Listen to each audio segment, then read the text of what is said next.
Hey everybody, happy Friday. We are back with another Tisha Talks Live. So grateful to have you joining us. If you're tuning in off of Facebook, LinkedIn, or YouTube, welcome.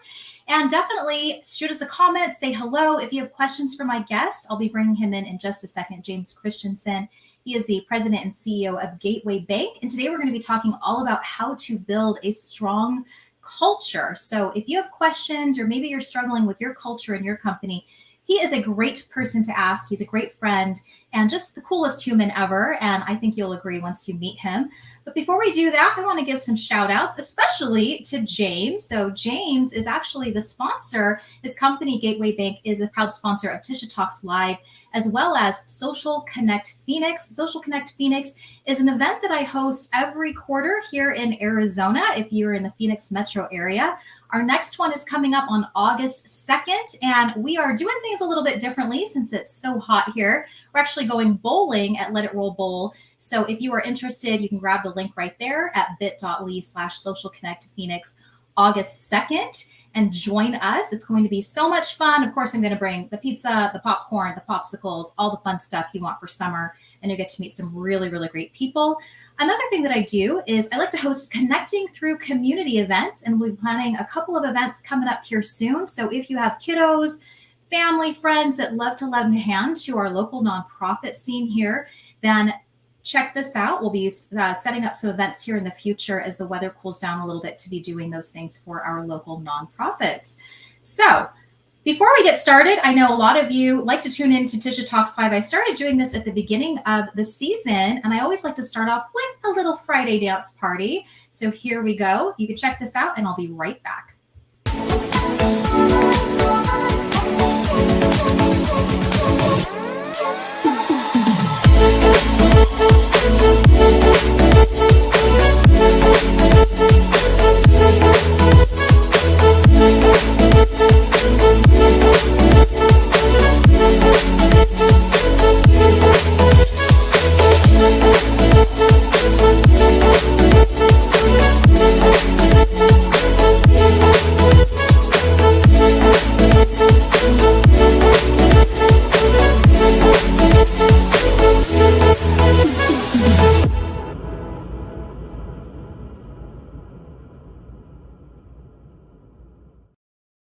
Well, welcome back, everybody. I see some people joining us on Facebook as well as on LinkedIn. And I just want to give another big shout out as I welcome my guest. This is James Christensen, also known as Not Your Typical Banker. He's going to tell us all about that when he comes on with me here in just a second. And we're talking again about how to build a strong company culture. So without further ado, I'm going to go ahead and welcome Mr. James Christensen of Gateway Bank to the virtual stage. James, so good to see you, my friend. Thank you for being here. Hey, great to see you, Tisha. Thanks for the invitation. Yeah, I want to go ahead and check some of our comments coming through and say hello. Oh, yes, Mr. Groovy. Mr. Groovy, I was just showing my bobblehead to James this morning. This is Tisha, the mini-me wonder Tisha that Mr. Groovy, aka Luis, gave to me just a little bit ago. And yeah, good stuff. See, you were in conversation and then you showed up to the party. Thank you, Mr. Groovy. So good to see you. And he will be here in August, ready to bowl. So there you go. People coming from other states even, James. What do you think about that? Well, you know, when you build a strong culture like that, that's what happens. People are just attracted. Yeah. I actually have some women that are interested in starting it in other cities too. So I'm exploring that even more as well. Well, James, so good to have you. I would love to start off by asking you the question, why did you start calling yourself Not Your Typical Banker? Because I think you're amazing. And I know that there are a lot of banks out there where it's just, it's kind of subpar, but I want to know from you, why are you not your typical banker? Yeah, so it's really gone back quite a few years, and it's one, our team kept kind of throwing around as funny, and it probably started. Oh man, it probably started before our oldest daughter was born. I grew my goatee in 1990, a year before she was born. And, then since I've added all the fun tattoos and this is my workout fit, Converse and jeans every day. Hey, I love it. And so I think just I think it has to do with the look, the feel, and really just where I focus my time. And working, I do a lot of teaching now and mentoring, which is really a lot of fun. And it's amazing what amount of new business that has led to over the last 3 years. Um, and then really, I think the final piece of it is just allowing my authentic self for everybody to see that, good or bad. I may be the right fit, I may not be, but here's who I am, and I'm enjoying that. Good. I love it. I love that you rock the Converse too. I love that. I think that's maybe why you and I connected so well. That could be, and now I'm hooked though, because I literally, like, my whole life I would have a pair of tennis shoes, a pair of brown shoes, a pair of black shoes, and then maybe one other pair. And then once all my kids were gone, and I'm like, oh my goodness, I have money. And then I started buying Converse. Now I think I have 3 rows of Converse in my closet with about 3 or 4 custom pairs now, which are really, really fun. So All right, I have to ask you. So you have 3 or 4 rows of Converse. I can tell you I don't have that many Converse. I can just say that. But what is your go-to pair, James? Like you're like, I want to stand out in a crowd. Like, what's the pattern? What do they look like? You Give us a know, little. my daughters a couple of months ago bought me a white pair of Converse that has NYTB 22 on it, Oh, and cool. those are really fun. I'm wearing these. These have a peace sign on them, and I wear these often. And I have a new pair that's coming on my birthday next week, and it just says "Be a good human" on the heel, and then it has "Stay" and the semicolon embroidered on the side. So I just, it's really interesting that, I don't know what it is about Converse, but when you wear Converse, people approach you and Mm-hmm. talk to you. It's almost like, hey, come talk to me. And Mm-hmm. it's just really, there's nothing pretentious. I mean, when you come in here, you're not going to see the wood paneling. You're not going to see if I'm in a suit, something bad happened probably. So, yeah. Yeah, no, I love it. And we talk about that a lot about just being your authentic self. And I love that even in the banking environment, that you're like, whatever, it's a jeans, Converse kind of day. This is how I show up. And I always tell people, like, show up how you want to show up. Like, people who gravitate toward that will come to you anyway. You don't have to attract every single person. So if people are going into a bank and they want suits and ties, then maybe they're not at the right bank. Just my thought. Yep. No, and it's if you walk into 10 banks, they're all a little bit different. And really, we were casual part of the time. Now we're casual all the time. Mm-hmm. And it really happened from COVID. And when we started, when we had the lobby closed, everybody could pretty much within reason wear what they want. And somebody's like, why don't we dress like this every day? The customers always comment.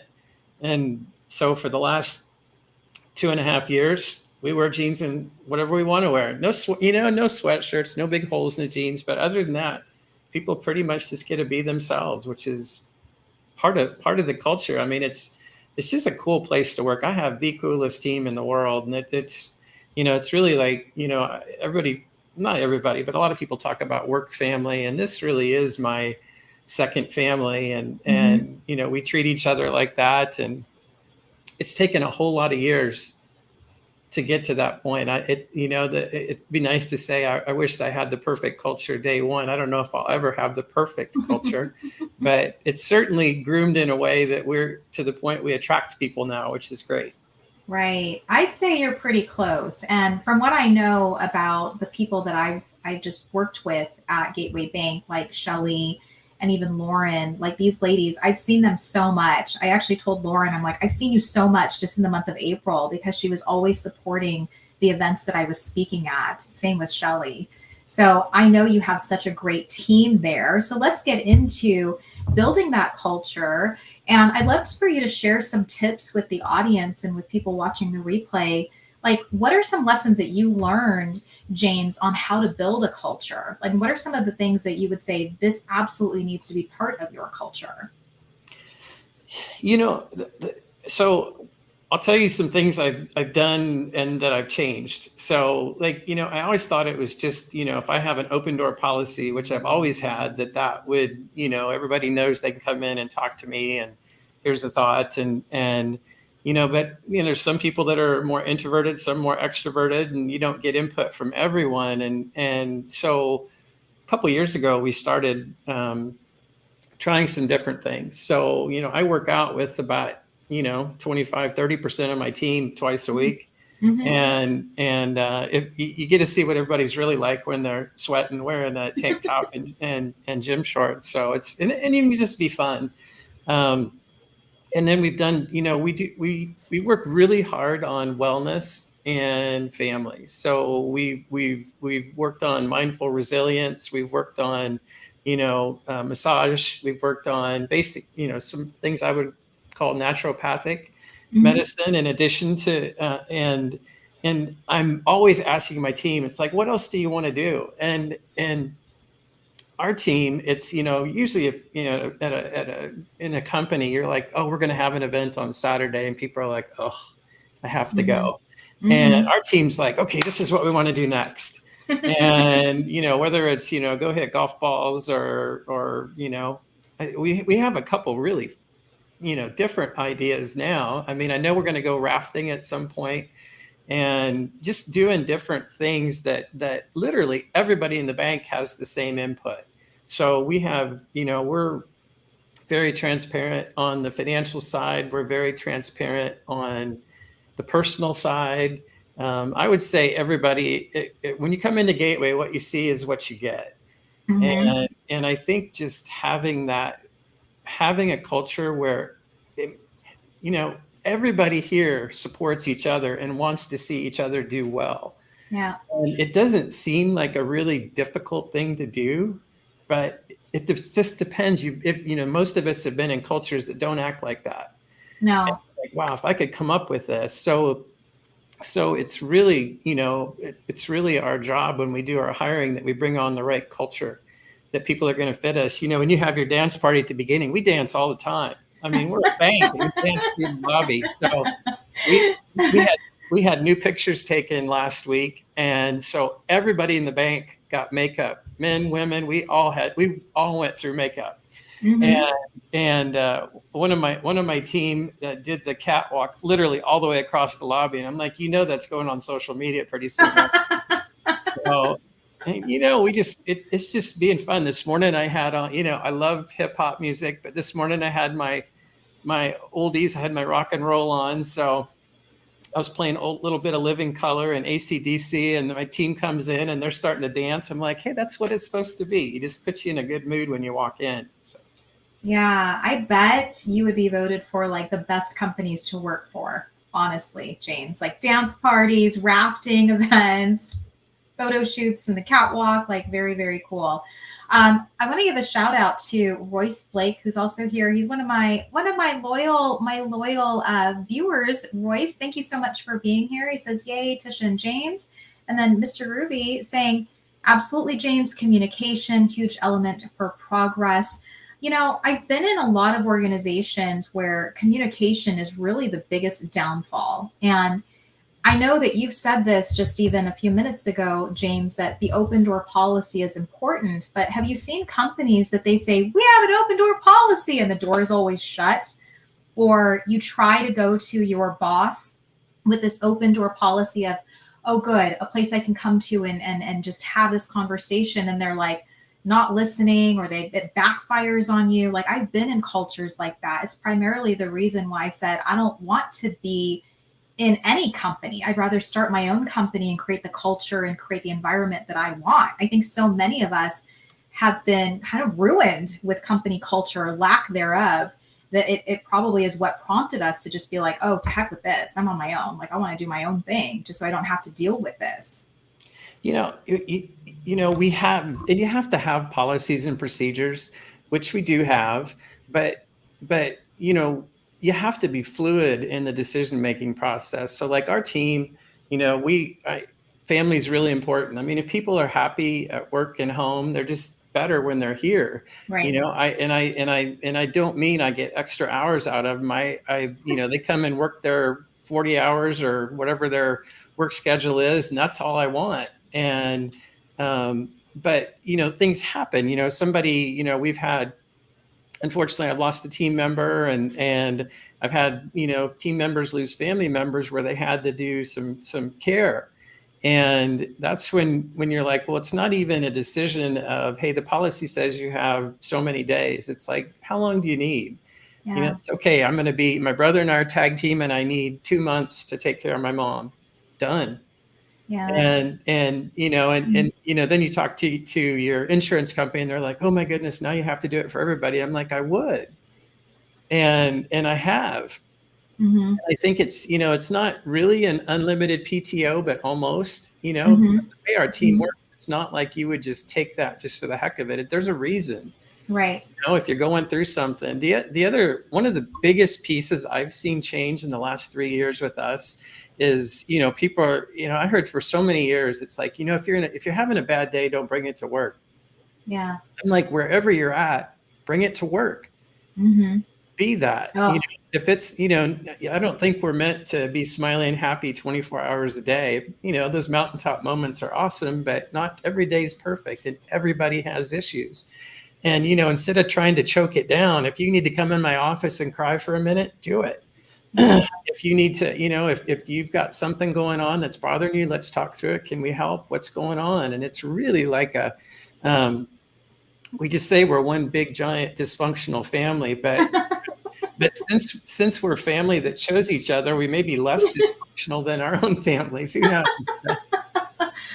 Yeah. So, okay. So you said something, dysfunctional families. So everybody listening, I want to just talk a little bit about how James and I met. And we met on LinkedIn. In fact, some of you may watch my used to be Convo in my Camry. And then when I got my Lexus, I started naming it Lessons in My Lexus. Well, James was watching these videos. And I always like to say, you never know who's consuming your content. You never know. There are people just watching it quietly in the background. They're probably not yet approaching you or liking or commenting, but they're still watching. So many of us get fixated on, the numbers. And I'm like, who cares about the numbers? Like, be you, do you, say what you want to say, put your voice out there. Well, James and I were at a local first event right in 2020, just before COVID shut everything down. And that's actually where we met. Right, James? You were with your daughter and came up to me, and I was like, oh, okay, I don't know who this person is. I don't know who this person is. And it just turned out that we had such a great connection that we took it offline. We actually went to the coffee shop and talked all about our dysfunctional families. We didn't talk business. We didn't talk about anything like that. We talked about dysfunctional families and dysfunctional dads, because I know we kind of both have that. And it's just, we've just grown so much together on this journey. And now he actually, supports some of my events that we do. And it's just been a beautiful relationship. And that stemmed from showing up. Yeah. Yeah, it's just, what's cool is when you're real and the people want to be around you. And I've we talked a little bit earlier, and before we went on air, and I do think you need to draw some boundaries, who you're going to spend time with, who you're not going to spend time with. And I think folks that build you up and fit your culture, it's worth spending your time there. There's times where we have to let a client go. We had to let one go here about a month ago, and it was really just not treating the staff well. And it's like, if it happens, the staff member brings it up, I talk to you. If we take care of it, great. It's not like I've never made a mistake in my life. Right. But if it just goes on and on, it's like, that's not how we do business here. And if you treat me well, you need to treat the team well. So it's really finding that lane. And I think that's really where a lot of the success has gone and is headed, is we know what our lane is. Right. And you have something. I mean, when you're authentic and real, I mean, we're not putting out, here's who I want you to think we are. It's like, this is who we are. So if you're attracted to that, the chance that we're going to work well together is pretty strong. I agree. I mean, we could talk about branding all day long, James. And just like you said, I actually let one of my clients go early May and found another greater fit, of just being able to let that go and have this this open-mindedness of, you know what, it's okay. Like, I'm just going to keep doing the thing I do. And it definitely did. It attracted actually 2 more clients this week. So yay, big Yeah. wins, big wins. But, the clients that came to me, they were like, I see you all the time. I just love who you are. And I think you're awesome. Like, where do I sign? Like, I'm talking about the ideal clients. They're like, I don't care how much it is. I just want to know where to sign and how quickly do we get started. Yep. Okay, let's do it. Like, those are good. I want to bring up a couple of comments that Royce has been putting up. He said, happy staff equals happy customers. Absolutely. And those happy customers, of course, tell other people that are going to be customers. And then he said, I bet James doesn't have any problem with retention. And I bet that's true. James? We have, well, yeah, my team, I have there's 3 of us that are original from 2007. And then I have, like, my chief credit officer just had his 12th year with us. I've known him for 25. But yeah, we have a lot of employees that have been with us in that 8 to 16 year range. And they're really just, as we continue to add, we have very little turnover. I have some of my original customer service folks, which is amazing. Yeah, it's just really, every time I think I can't get a better team, I find somebody else to add, and it gets even stronger. And what's funny about LinkedIn is my last 2 hires have been through me searching around on LinkedIn. So one of my customer service folks, and then one of my senior loan operations folks. And, I'm just like, okay, here's kind of what I want when I put it in my sales navigator. And then it pops up, and neither one of them were at the point where they were looking for jobs. And they're like, oh, I'd love to come down and chat. And then they see our culture and they're like, when can I start? Yeah. And you're just like, it's just really, yeah, LinkedIn has been really good because, what's so cool is that you can, I'm just like, oh, they know Tisha. Oh, they know whoever. And it's just almost an immediate touch. Even though I've never met you, it's like we know people in common and we can chat right out of the gate. Mm-hmm. Yeah, I look for that too, that like-mindedness.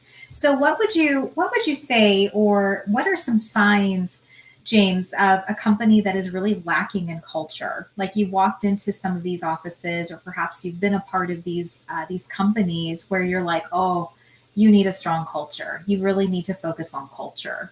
Would you say that there's some things that you're like, that's a red flag? That's a red flag too. Yeah, when you walk in and the hair on the back of your neck stands up, you're like, oh, I'm not in a happy place. And really, I think it's if you're in a culture of fear, which is amazing that management style is still as prevalent as it is. And you can also tell when nobody really has any input. And I think that, to me, that's the big thing. Literally every single one of my team members has given us ideas that we've used.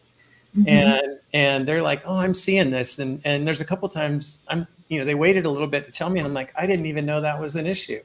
And they're like, well, what if we did this? I'm like, let's do that. And they're all part of it. And then, when we've only done 1 capital raise since we opened, and it was last year. And pretty much my entire team that didn't already own stock bought stock. And they're like, we want to be invested. We want to be part of that as well. And it's just, that culture where everybody, regardless of position, has the same level of input. And, I think at the end, the decision, if it's a big decision and good or bad, I have to take credit for it. But the fact that I wish I could tell you that all the good ideas were mine, they're not. And they come all the way throughout the team, which is really fun. And it's really cool for them when they say, hey, I brought this up, now we're doing it. This either saved the bank money, brought the bank customers, whatever it was. And I have had many of my team members are like, I've never been able to make that kind of an input. And I'm like, you do this every day. You know better than anyone what would make this better. So we spend as much time focusing on user experience as we do customer experience, and they go hand in hand. Oh, I love that. I love that you even just said when you walk into a place and the hair on your neck stands up. Like, that's a telltale sign that you're just in a place that is kind of toxic. Like, people don't really like being there. or they feel forced to be there. I love this. I love this conversation because, again, like people are leaving their families and spending a lot of their time at Gateway Bank, a lot of your employees, but they love that. It is their extended family, their extended dysfunctional family. We'll call it that. There you go. All right, James. Well, I would love to know what is some of the best advice that you would give just to people who are tuning in, or perhaps people who are wanting to be business owners, or maybe want to start a bank someday.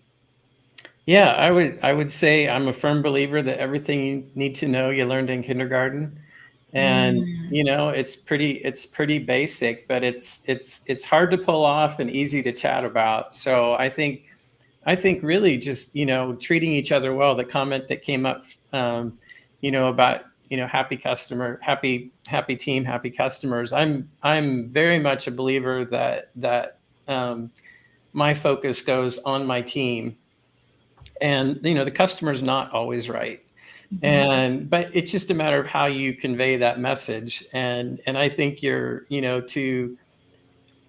look at work as same as a relationship. My wife and I have been together since 1984, so for a couple of years, and she has my back no matter what. And my team knows that I will always back all of them, and that I'm there to support them and lift them up. And that means sometimes that they leave. And I've had my first CFO, when she left, she went to become the president of a credit union. I mean, how can I not help her do that? Right. And so some people do move up out of that, but I think it's when you say open door, you really need to mean it.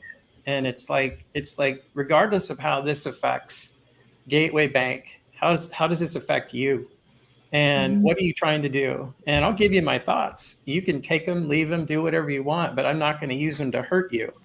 And I think really just treating your team like you'd want to be treated in a family is really that's the primary piece. That's it. We come in and, if somebody's hurting, we grieve. If somebody's happy, we celebrate, we do both. And it's not just me. It's not just, one or two people. It's the entire bank. And it's taken a long time for people to get comfortable just to be themselves, which sometimes means just being silly. And, I'll be 59 next week, and I'm still really good at being silly. And I think it's just fun for people to see, like, oh, I didn't expect that. I'm like, oh, yeah. So I think you're pretty fun. I told you, you're like one of the coolest humans I know. I appreciate that comment. All right, James. Well, tell us, how is it that people can find you, and then take us home? Yeah, I think we'll start wrapping it up. But what's the best way for people to reach out to you and connect with you?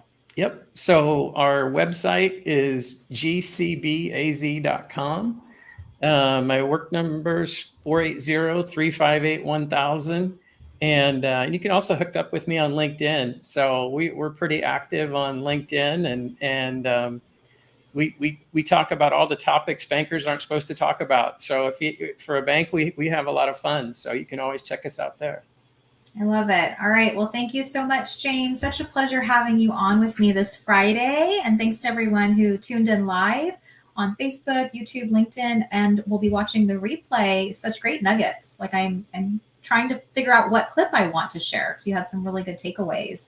But thank you. Thanks for being on with me. I appreciate you. Thanks, Tisha. All right. We'll see you guys later. Have a great one.